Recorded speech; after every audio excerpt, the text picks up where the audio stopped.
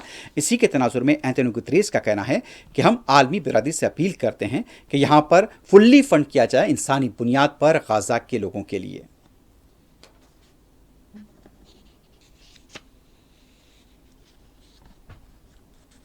Canada के वजीर आजम Justin Trudeau की तरफ से यह कहा गया है कि अमेरिका के सदर डोनाल्ड ट्रंप ने कनाडा को हथियाने की जो धमकी दी है वो हकीकत पर मबनी है और इसकी वजह यह है कि ट्रंप की नज़रें कनाडा की इंतहाई अहम मादनियात पर हैं। अमेरिकी मीडिया के मुताबिक कनाडा के वजीर आजम ने जब बात कही, इससे पहले मुकामी मीडिया को कमरे से बाहर निकाल दिया गया था। ताहम इंडोर स्टार और CBC ने कनाडा के वजीर आजम की आवाज़ रिकॉर्ड कर ली थी।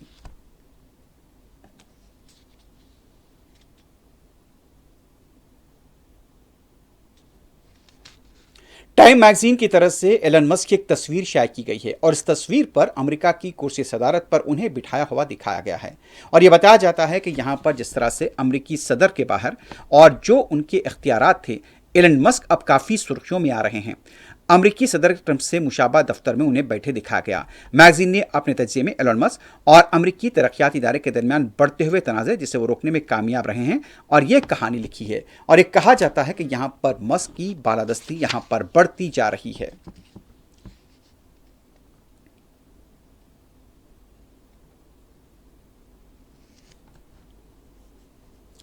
इस्राएली क्लब के फुटबॉल मैच को लेकर एक बार फिर एहतजाज की इत्तलात मिल रही हैं। बताया जाता है कि यहां पर फुटबॉल मैच को लेकर वहां फ़लस्तीन के हामियों की बड़ी तादाद जमा हुई थी। बेसेक रीजन प्रोटेस्ट के अंदर मैकाबी तल अवीव का यह मैच हो रहा था। इस दौरान में यहां पर बड़ी तादाद में फ़लस्तीनियों के हामी जमा हुए और इस मौके पर फ़लस्तीनियों की हिमायत में जमकर नारेबाजी भी की गई।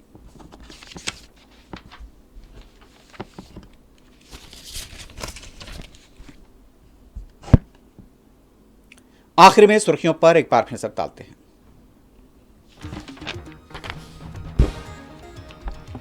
दिल्ली के असेंबली इंतखाबात में बीजेपी इब्तिदाई रुझानात में आप पार्टी से आगे, आखिरी बॉल तक दिलचस्पी बरकरार रहने का इम्कान।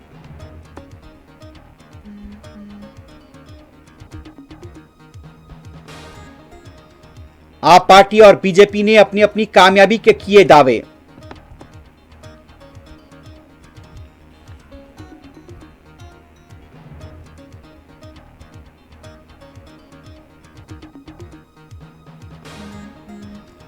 उत्तर प्रदेश के मिल्कीपुर से बीजेपी आगे, समाजवादी पार्टी ने कामयाबी का किया दावा।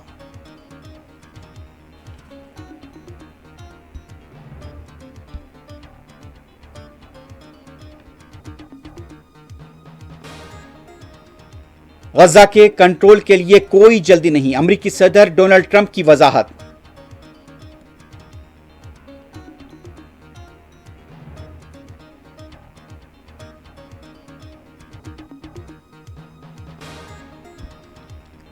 हमास आज मजीद 3 इस्राएली यरगमालियों को करेगा रिहा, 183 फलस्तीनियों की भी रिहाई का इम्कान।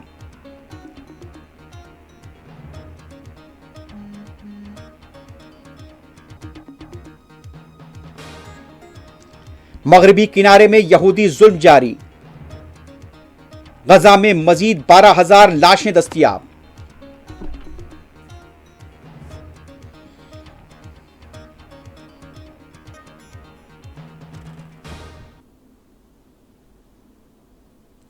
इसी के साथ ही न्यूज़ फर्स्ट अख्ताम को पहुंचती है। अल्लाह हाफ़िज़।